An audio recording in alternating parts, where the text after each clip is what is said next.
we've heard from many of you who said you've struggled to get unemployment benefits after being laid off. But tonight we dive into a different kind of issue. A Franklin woman tells News Channel 5 Investigates the state keeps telling her she's approved for benefits, even though she's never applied and she still has a job. Consumer investigator Jennifer Krause sat down with the state labor commissioner and learned that this kind of fraud has cost taxpayers millions of dollars. Helen Stem has been a bookkeeper at this Franklin CPA office for 19 years. And both she and her boss were stunned last summer when he got this notice stating that she had applied for unemployment. And he immediately handed it to me, said, "What's going on?" She had no idea and says she's spent the last 7 months trying to convince the state labor department that someone else is using her name and personal information to collect benefits. She sent letters informing them she is still employed, has not been unemployed, and this is fraud.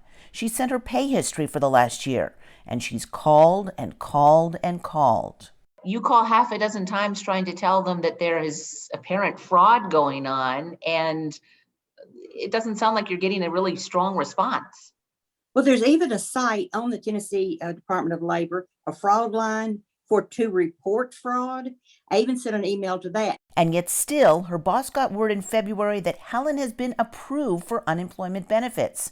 He fired off this letter asking, "I do not understand how this could be continuing. How many times do we have to notify you that you're being used by someone other than Helen Stem?"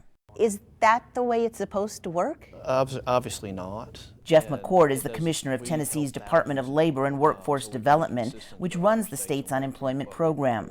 Do you think your department is doing enough to stop this fraud? What I will say is we are doing a lot and continue to do more.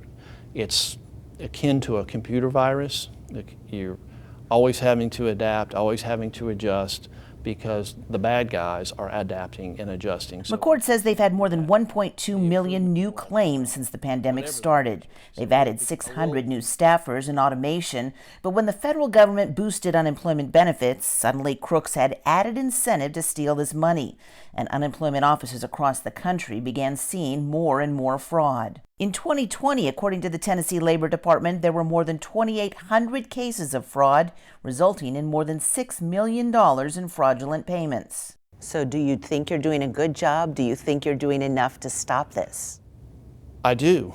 Our effort is amazing, and we're up against a very large effort too, and so yes, I would say we are holding our own on the fraud.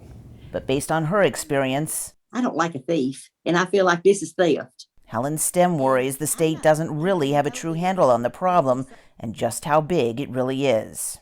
How many times is this happening to other people? And maybe they don't realize it. They get a piece of paper, "Oh, that's not me," and throw it in the trash. That's one of my concerns too, is how much of this is going on. And you've got all the people that's supposed to be getting it that haven't been able to get it. The Labor Department says it has a system in place that analyzes all the unemployment applications looking for potential fraud, and that is how they identified those 2,800 cases. But they do not keep track of or have any sort of numbers on how many people have actually identified the fraud, like Helen Stem, and then reported it. As for that $6 million in taxpayer money that was paid out in fraudulent claims, it is unlikely that much or even any of it will ever be recovered. As the Labor Commissioner tells me, it is very, very hard to catch the criminals who are committing this type of crime. Jennifer Krause, News Channel 5 Investigates.